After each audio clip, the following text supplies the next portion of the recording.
नित्यानन्दकरी वराभयकरी सौन्दर्यरत्नाकरी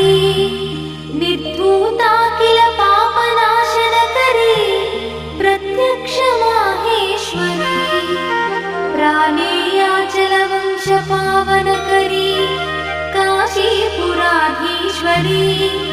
भिक्षां देहि कृपा